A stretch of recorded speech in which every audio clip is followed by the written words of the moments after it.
And I think what that shows is that it's not only about the issues. Yes, voters care a lot about the issues, the cost of their health care, the groceries, the rise in gas prices that we're seeing as a result of the war in Iran. But when you're talking to these Democratic voters who are coming out, part of that 20% so far here in Chicago, it matters to them how these candidates are putting up a fight against Donald Trump. And that goes to the messaging that you've been hearing from many of the candidates saying, hey, I'm the best fighter, or don't choose that candidate because someone who supports Trump is funding them. You're hearing a lot of that messaging, and that explains the dynamics that we've been seeing for the past couple of months when you listen to the voters who went to the polls today. Shaq Brewster out there in Chicago for us. Shaq, thank you. And let's bring in Steve Kornacki, who's at the big board to break down the races in tonight's Illinois primary. What's it looking like right now? An early number there.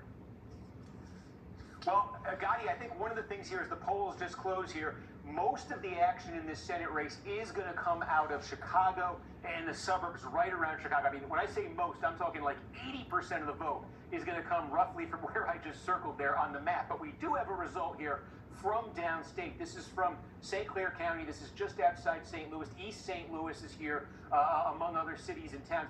It's an interesting result, though, because I think one of the questions has been, if the race is competitive right there in the Chicagoland area, who's winning in the rest of the state? Krishnamurthy has spent the most money. Congressman Krishnamurthy has spent the most money on ads around the state, but at least here in St. Clair County, with about a third of the vote, you see Juliana Stratton, the lieutenant governor, who's endorsed by J.B. Pritzker, who's the governor. Pritzker, through his super PAC, has put a lot of money on behalf of Stratton. She actually does lead Krishnamurthy here, but I think it's an interesting result because it shows those two candidates here, when you get well outside of where most of the votes are going to come from, those two candidates so clearly separated from the third candidate, Congresswoman Robin Kelly. So again, I think there was a sense here in the days leading up to this vote, Gotti, that this race perhaps was becoming more of a two-way race than a three-way race.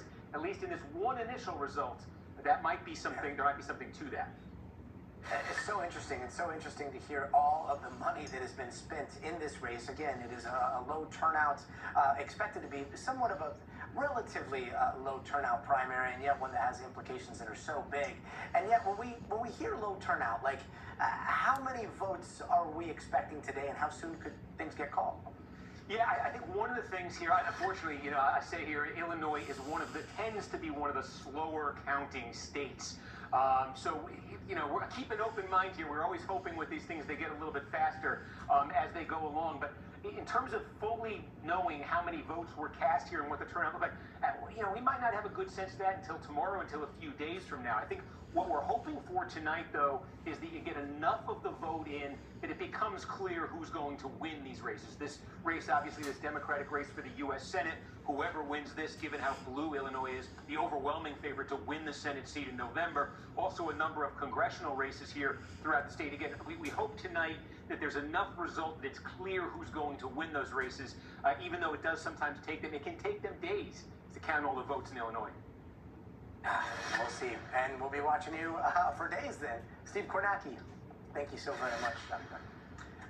And turning now to the war in Iran, and a lot of huge developments to get to, starting with this big announcement just came in from U.S. Central Command. It said that it had successfully hit Iranian missile sites with 5,000-pound bombs along the Strait of Hormuz. That's a critical shipping lane Iran has been trying to shut down in this chokehold of the global oil supply chain. Now, we're also learning tonight about the assassinations of two more top Iranian officials, plus this big resignation from within the Trump administration over the war in Iran.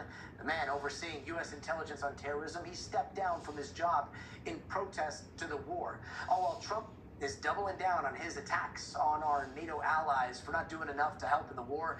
And just within the last hour, again, CENTCOM announcing the U.S. has struck Iranian missile sites near the Strait of Hormuz with 5,000-pound deep penetrator munitions. All that and more. But first, let's get over to NBC News' Richard Engel for the latest from the Middle East. Ali Larijani was last seen in public on Friday during a government rally in Tehran. Proof to Iranians that their government was still functioning and unafraid. Today,